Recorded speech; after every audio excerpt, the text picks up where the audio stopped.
اقرأ باسم ربك الذي خلق خلق الإنسان من علق اقرأ وربك الأكرم. رب اشرح لي صدري ويسر لي أمري واحلل عقدة من لساني يفقه قولي. اللهم ثبتنا عند الموت بلا إله إلا الله. اللهم اجعلنا من الذين آمنوا وعملوا الصالحات وتواصوا بالحق وتواصوا بالصبر. آمين يا رب العالمين. The intention of today's khutbah is to actually share with you part of just one ayah that belongs to Surah Al-Hadid. But in order to share some lessons from this ayah with you, I'd like to give you some context. This ayah belongs to the very middle of Surah Al-Hadid, and in the very middle of Surah Al-Hadid, Allah paints a scene of Judgment Day. Judgment Day is something that Allah talks about in many places in the Quran, and usually when He talks about it, He talks about people that are heading towards Jannah, the believers, and people that are heading towards the hellfire, the disbelievers. But this passage in particular is unique because Allah, instead of comparing believers to disbelievers, He compares believers to hypocrites. Allahumma la taj'alna minhum, may Allah not make us from them. But Allah, instead of comparing those who have faith as opposed to those who have no faith, is actually comparing people who have faith as opposed to people who thought they have faith or pretended to have faith, or their faith was there but is of no value to Allah on the Day of Judgment. This is the munafiq. May Allah not make us from them. But this is why this passage is of particular importance, because it tells us many things about how not to end up in that scene on Judgment Day. To summarize what's going on in this passage, Allah Azza wa Jalla says that on the Day of Judgment, believers, when they stand, the Prophet ﷺ will be able to see them. يَوْمَ تَرَى, meaning Ishara ila Rasul sallallahu alaihi wasallam. The messenger can see the entire ummah, al-mu'minina wal-mu'minat, believing men and women, يَسْعَى نُورُهُمْ بَيْنَ أَيْدِيهِمْ وَبِأَيْمَانِهِمْ. Their light is going to be coming out from right in front of them and from their right. What that means is, we have light coming from our hearts, from our chests, and we have lights coming out of our hands. Why is that important? Because your iman and my iman, if it's sincere, if my faith is sincere to Allah, and my belief was strong, it actually turns into light on Judgment Day. And that faith made me act in a certain way. Those actions that I took turn into light on Judgment Day, the actions of my hand. So you have two torches on Judgment Day. The Day of Judgment is dark. It's this long walk to Jannah. And you're going to need light to get there.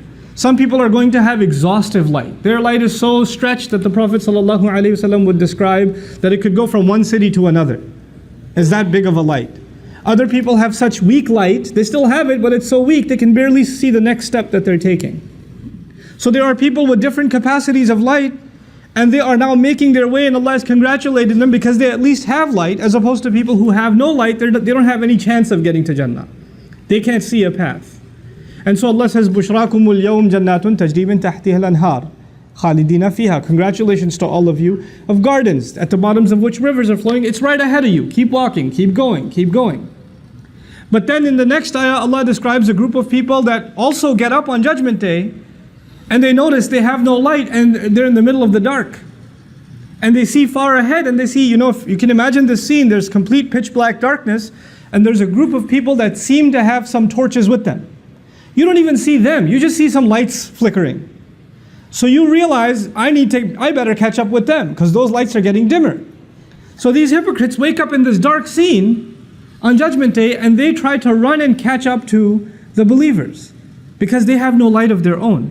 They wake up and they're in shock that they have nothing that can aid them. So يَوْمَ يَقُولُ الْمُنَافِقُونَ وَالْمُنَافِقَاتِ لِلَّذِينَ آمَنُوا انظُرُونَا نَقْتَبِسْ مِن نُورِكُمْ. The day on which hypocritical men and women are going to say to those who've believed, wait for us, hold on, look back towards us. We could get some of your light. نَقْتَبِسْ مِن نُورِكُمْ. Iqtibas literally means, in old days you had these torches with fires on top, and you can take your wood and you can kind of light up your own torch. So they figure, we can go borrow some of your light, it won't take anything away from yours. Hold on a second, help us out here. And then a voice is heard, قِيلَ إِرْجِعُوا وَرَاءَكُمْ. Go back behind yourselves, go turn back. فَالْتَمِسُوا نُورًا. Find some light. We're not going to help. The Day of Judgment is the day on which a mother doesn't care about her child.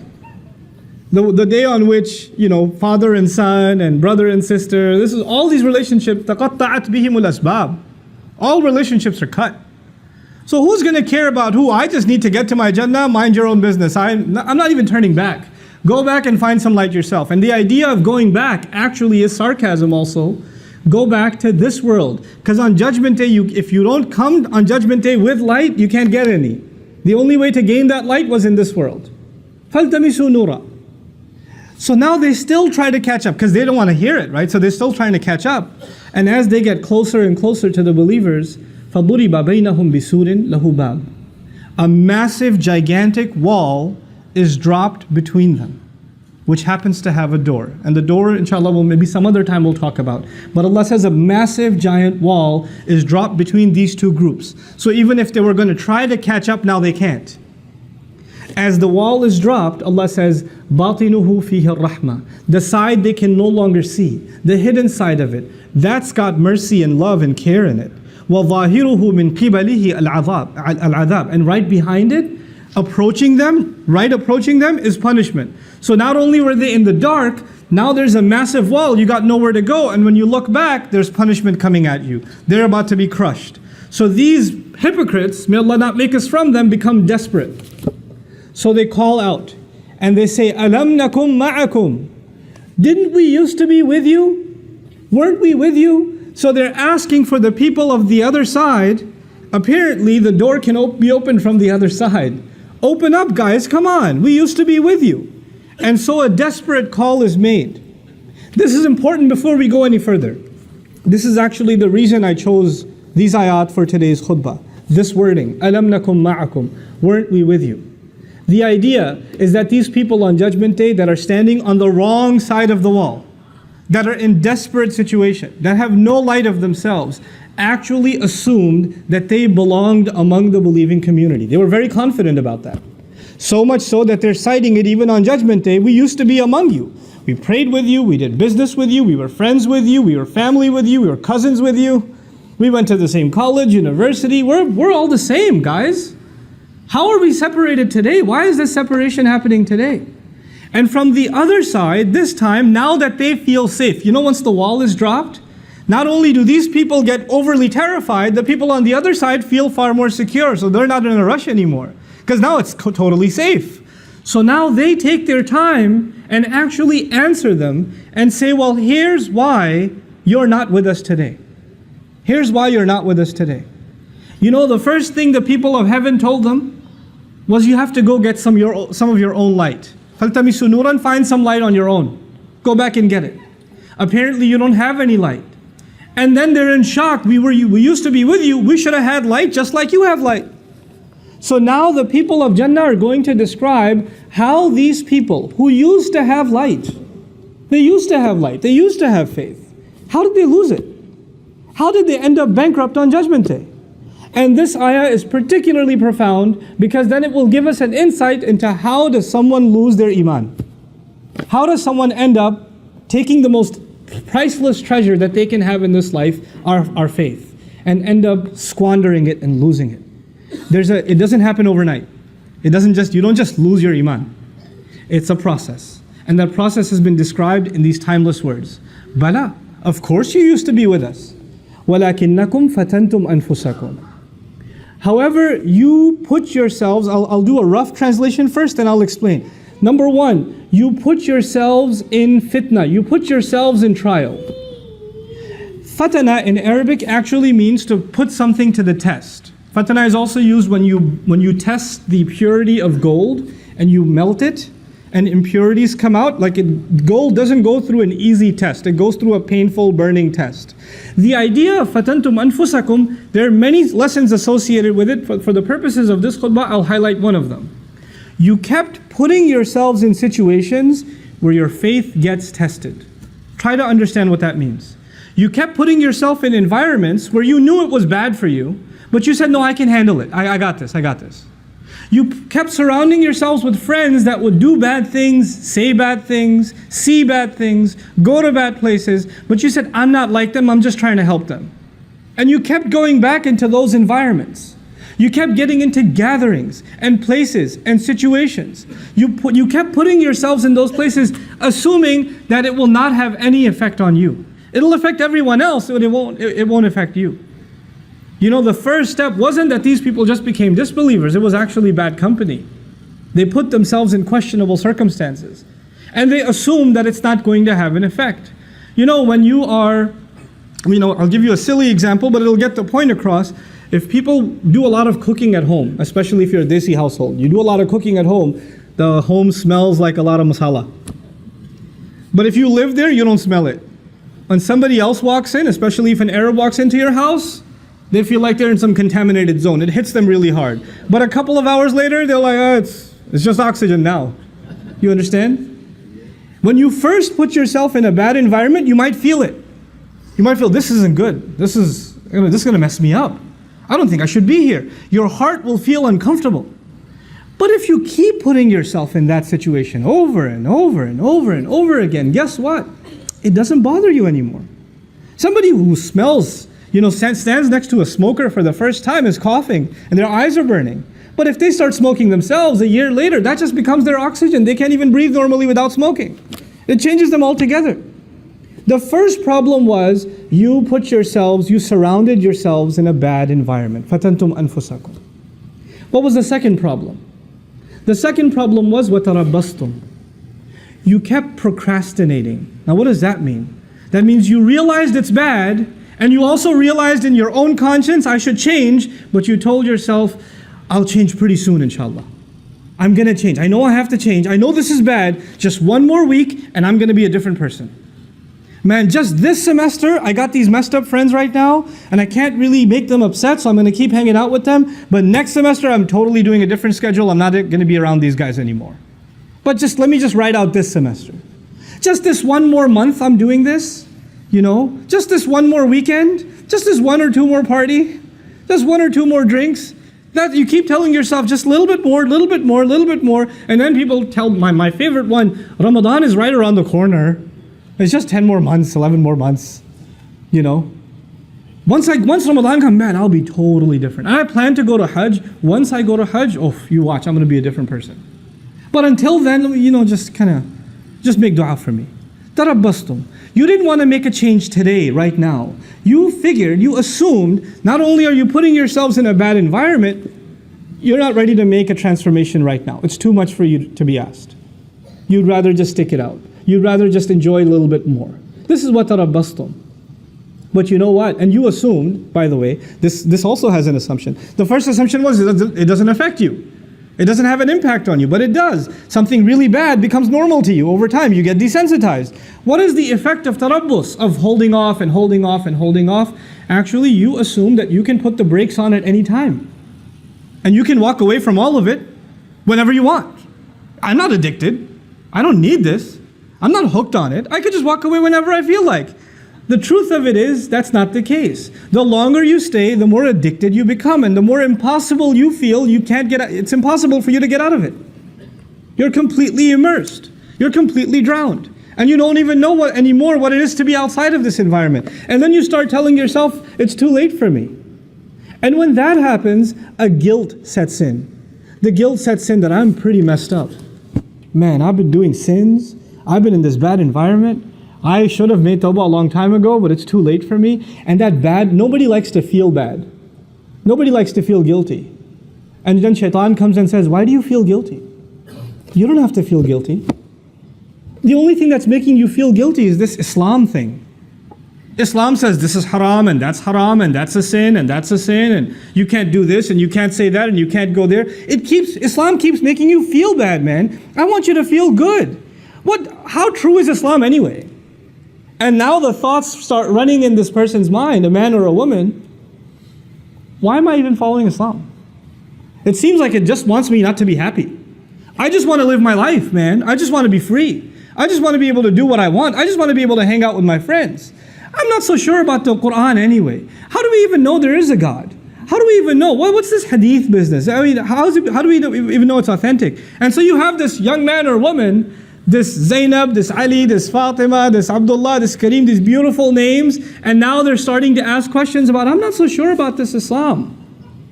I don't know.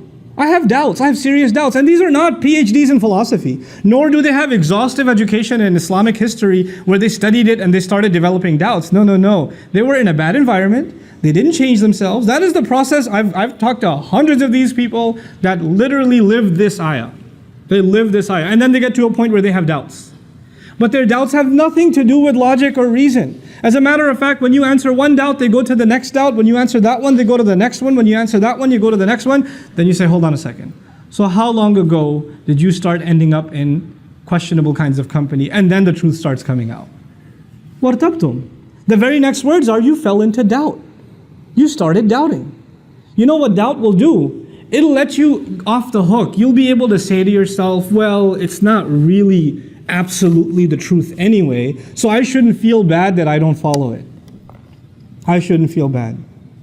And now once those doubts settle in, and you hide behind those doubts, and continue to justify your life of procrastination and putting yourself in fitna, once you get to that point, then two things are taken away from you. The desire for Jannah is taken away. The desire for making Allah happy is taken away. The desire to have that light that will make you run and get to that destination, you don't even have that in this world. The person who desires to seek that success with Allah, Allah will give them that in this world. But that desire is gone now. You have doubts about it. And the fear of hell is gone. Those two things are gone. Your fears are gone, and your hopes and aspirations in Allah and the akhirah are gone. The afterlife is nothing to you. The afterlife means nothing. If somebody even brings up heaven and hell, it's a joke to you. Well, if you take away heaven and hell, if you take away the motivation to end up in the reward of Allah, or get away from the punishment of Allah on Judgment Day, well, the only motivation you're going to have left are things that are left in this world, isn't it? You got nothing left in the next life, so the only thing to look forward to are stuff that's left in this life. And this life will be money, it'll be fame, it'll be leisure, it'll be pleasure, it'll be material things. That's all you ever think about, that's all you ever care about, that's all you ever want to know about, that's the only thing that ever interests you, that's the only thing you make efforts towards, because you think all of these things are going to bring you happiness. They'll bring you contentment. So the next words are, وَغَرَّتْكُمُ الْأَمَانِيُّ. False hopes deceived you. You had false hopes that some kind of worldly thing will bring you happiness, and you ran after it. You gave all of your life to it. And you would think that this will bring you what you're looking for, and you get to it. Like people wanting to see, people nowadays obsessed with the next movie that comes out, the next toy, the next device that comes out, right? Lines for the new Star Wars longer than passports for Hajj, Why? Because you need to go see it. If you don't see it, how does your life have any purpose? Your life means nothing if you didn't see it opening night, And so you have to see it. And by the way, hoping that this will bring you some kind of fulfillment that you haven't found anywhere else. And people walk out of it and say, that was pretty awesome. And then they're bored again. Like, what do I do now? Maybe I could go see it again. And then go see it again. They're like, well, not as exciting the first time, but still pretty cool. You keep looking for something more to fulfill you and fulfill you. Because the thing that will completely fulfill you, the pleasure of Allah, is no longer there. That desire is no longer there. وَغَرَّتْكُمُ الْأَمَانِيُّ حَتَّى جَاءَ أَمْرُ اللَّهِ, until the decision of Allah came. This was your life. This, according to the believers, is a summary of a person's life that lost their faith. They started just with putting themselves in a questionable environment, and from there, it's a downward spiral. Automatically, the next thing is you start getting hooked on it, you put off, and then later on you start developing doubts, and from there, the only thing you ever work towards is worldly, lustful, material gain, material desires. وَغَرَّكُمْ بِاللَّهِ الْغَرُورِ. And then Allah says the ultimate deceiver, gharur is mubalagha. The incredible deceiver was successful in deceiving you. This is what the believers say to the munafiqun on the other side of the wall. This is an incredible scene, folks. They're standing by this wall in shock. Why aren't we on the other side? And now they're being reminded by their fellow believers on the other side. Well, remember that you did this, this, this, and this. And this is a gift of Allah to you and to me. It's a gift of Allah that this, hideous scene has been painted on Judgment Day. Because I would rather know now than then. I'd rather not stand there and then find out shocked. Why am I on the wrong side of this wall? Why am I not on the other side? How come I don't have any light? How come I lost this thing that Allah had given me? Every one of you sitting here, every believer has light inside their heart. Allah has granted it to us. The problem is whether or not you and I want to hold on to it or not. So you and I have to identify where we are. Maybe we're the people that just started putting ourselves in a fitna situation. Maybe we just started getting ourselves caught up in the wrong thing. Or maybe we've been caught up for a while and we've been putting off letting it go. Maybe that's happened. Maybe we've even gone further down the road and now we've started developing doubts. Maybe that's how far we've gone. Maybe we've gone way down the road. غَرَّتْكُمُ الْأَمَانِيُّ حَتَّى جَاءَ أَمْرُ اللَّهِ. Now all we live for is, toys and pleasures. That's all we live for now, is entertainment. That's what we've become. And so at the end of it all, nothing you earn, nothing I earn is worth anything on Judgment Day except that light. This is why when this passage began, Allah Azza wa Jal described it with light. And that light is the only thing that matters on Judgment Day. إِلَّا مَنْ أَتَى رَبَّهُ بِقَلْبٍ سَلِيمٍ. The one who comes before Allah with a sound heart, the heart that can beam light in front of them. Anything else that you and I have, that we have now, is worthless. It's completely worthless before Allah on Judgment Day. You can enjoy it for now, but if you get caught up in it and it takes up the space in your heart, then you have no room left for light in your heart. You just don't have room left. Which is why the last ayah of this passage is فَالْيَوْمَ لَا يُؤْخَذُ مِنْكُمْ فِدْيَةٌ وَلَا مِنَ الَّذِينَ كَفَرُوا مَأْوَاكُمُ النَّارُ هِيَ مَوْلَاكُمْ وَبِئْسَ الْمَصِيرُ. And today, there's not going to be any compensation, any ransom acceptable from you. Don't try to pawn it for anything else. There is no access into those doors. There's no getting through this door with any kind of penalty or payment. You can't get through. Not from you and not from those who've disbelieved. The scary part of this ayah is لَا يُخَذُ مِنْكُمْ فِدْيَةٌ وَلَا مِنَ الَّذِينَ كَفَرُوا. You are now in the same position as those who disbelieved. You ended up being in the same position as those who disbelieved. I'm not going to take any ransom from you, and I'm not going to take any ransom from them. All of you, your place is fire. وَبِئْسَ الْمَصِيرُ. What a terrible place to be that is. And so at the end of it all, after painting this scene, Allah concludes. And I'll conclude with this ayah as well. How is it that we can continue to preserve our light and continue to remind ourselves not to put ourselves in that downward spiral? And whatever little light we have, how can we make it stronger and stronger and stronger? Allah Azza wa Jal Himself says, أَلَمْ يَأْنِ لِلَّذِينَ آمَنُوا أَن تَخْشَعَ قُلُوبُهُمْ لِذِكْرِ اللَّهِ. Isn't it yet time that believers' hearts should become, their hearts should become filled with awe, with the remembrance of Allah? Truly remembering Allah will bring awe into the hearts. And the more your hearts remember Allah, because Allah Himself is Nuru Samawati wal Ard, Allah is the light of the skies and the earth, the more Allah is in your heart, the more light is inside your heart. You understand? So He says, remember Allah. And then He says, how do you remember Allah? This is called Ataf Bayan in Arabic. وَمَا نَزَلَ مِنَ الْحَقِّ. And they should be filled with awe because of what came down from the truth.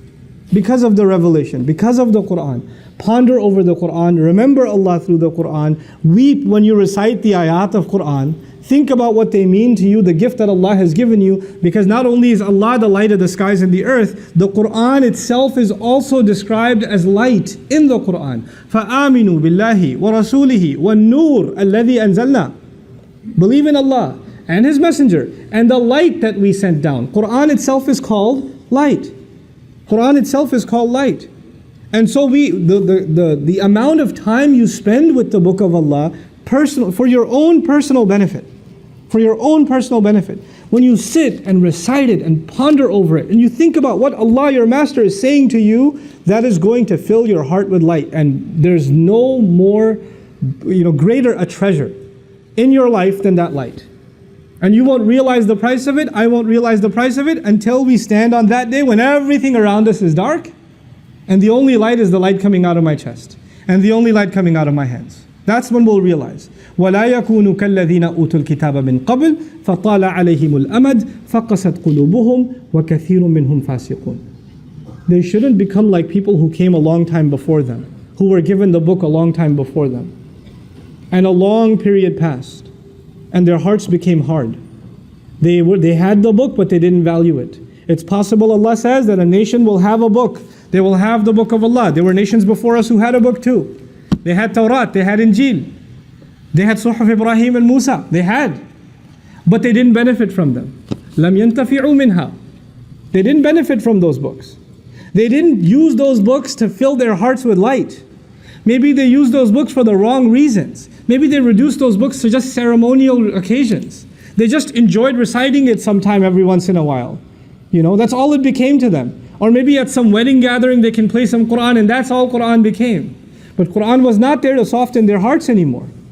And this is the tragedy of history. People did not benefit from the word of Allah that came to soften hearts, preparing humanity for standing before Allah on Judgment Day. That's our responsibility now.